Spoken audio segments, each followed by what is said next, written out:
आज का जो हमारा टॉपिक है वो एनालॉजीज पे है। Analogies all of you know is very very important, क्योंकि उसके ऊपर भी आपका सेपरेट सवाल आता है। और अगेन ये इसको भी मैं कंसिडर करती हूँ as an easy component of the whole precis paper.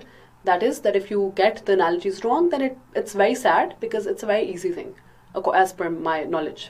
ठीक है, तो आप इसमें करना ही होता है कि आपने इन्फर करना होता है, आपने देखना होता है कि एनालॉजी जो है एक पर्टिकुलर किस कैटेगरी के अंदर फॉल कर रही है, क्या ये सही है, क्या ये नहीं है, किस तरीके से रिलेशन क्या है दो वर्ड्स का जो उसने दिया है। एग्जामिनर ने करता क्या है कि आपको दो लफ्ज देता है ऐसे करके आपको, और उसके बाद तीसरा लफ्ज देता है, चौथा नहीं देता। वो कहता है इन दो के बीच में रिलेशनशिप समझाओ मुझे।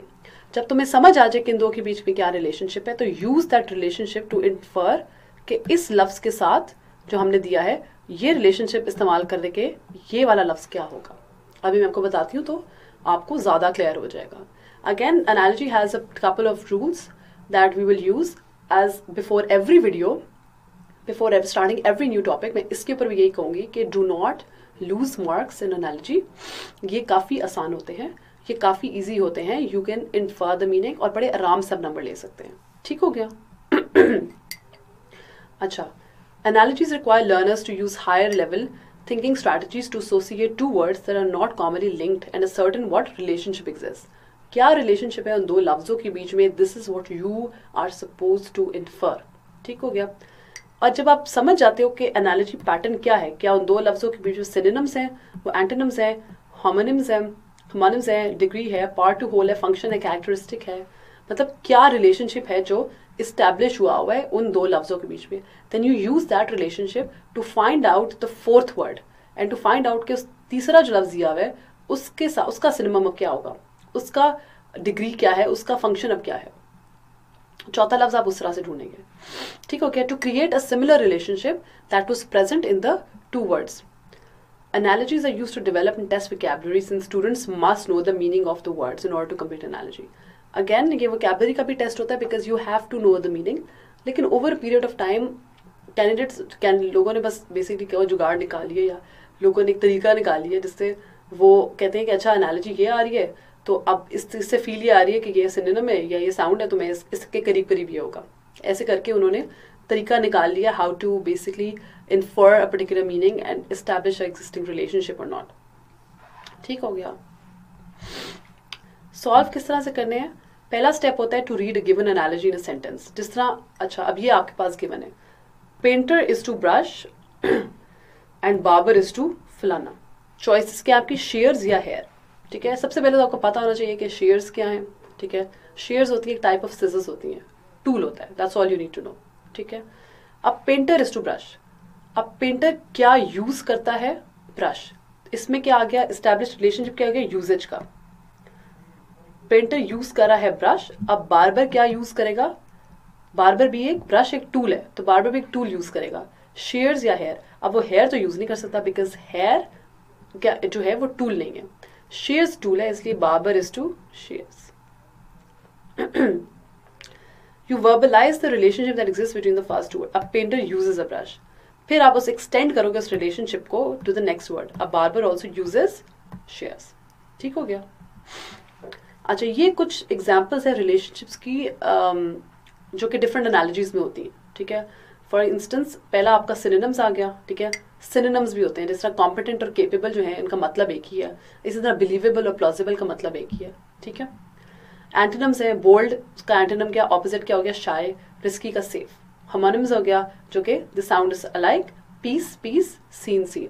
सबसे आसान तो होमोनिम्स होते हैं लेकिन वो देते नहीं है homonyms sorry. Action to object, pull, tugboat, lift, crane. ठीक हो गया। Animal to animal sounds, turkey क्या करता है, गॉबल, आउल क्या करता है, हूट। साउंड्स अक्सर आपको आ जाती हैं कि जी एक जानवर है इसकी साउंड ये पर्टिकुलर होती है। ठीक हो गया। Animal to group, lion, pride, goose, gaggle. ठीक है। कैटेगरी टू एग्जाम्पल, कैटेगरी है इंसेक्ट, एग्जाम्पल है उसका मस्कीटो, ये भी आ जाता है तो आपने ढूंढना होगा एम्फीबियन कैटेगरी का frog. Example to category, human की कैटेगरी क्या है, ऑमनिवोर, मूस की कैटेगरी है हर्बिवोर। डिग्री, प्रिक का है इम्पेल, कॉल का है scream. Call is a normal word, scream is a degree. ठीक है, एक ऊंची डिग्री का बात कर रहा है वो। फिर ये काफ़ी ज़्यादा है, again you don't need to rote learn all of these, you just need to remember कि इस तरह से आ जाते हैं आपके analogies. Cause to effect, wound का है ब्लड, फायर का है हीट, ठीक हो गया। लोकोमोशन टू एनिमल, स्नेक किस तरह से हिल रहा है, इट स्लिदर्स, ठीक है। एंड कैंगरू हॉप्स, सो किस तरह से एक पर्टिकुलर एनिमल मूव कर रहा है, एक चीज़ किस तरह से मूव कर रही है, उसकी भी एनालॉजी आ जाती है। मतलब लिटरली किसी भी रैंडम चीज़ की एनालॉजी आ जाती है। So this no set pattern for this basically, ठीक हो गया। फिर आ जाता है fruit to dry variety, grape का है रीजन, प्लम का है prune. Object to composition, credit card is plastic, is made of plastic, antenna is metal.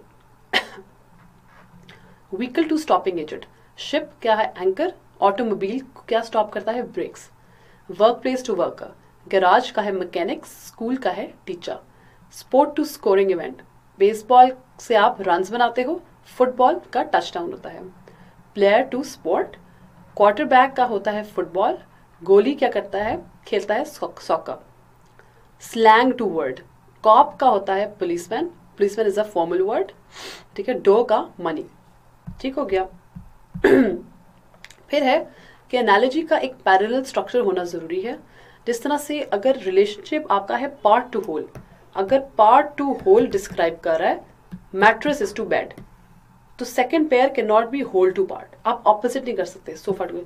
For example अगर mattress is to bed as sofa is to what, ठीक है।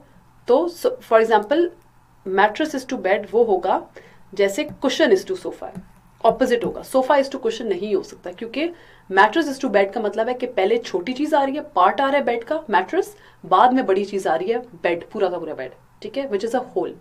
सो पहले छोटी चीज आएगी विच इज अ कुशन, और फिर बाद में बड़ी चीज आएगी होल आएगी sofa. It can't be sofa is to cushion, opposite नहीं करना आपने, ठीक है, ये गलती नहीं करनी। This ends our topic. इसके बाद मैं आपको पास्ट पेपर से कुछ कराऊंगी analogies and hopefully you'll be good to go. Thank you so much.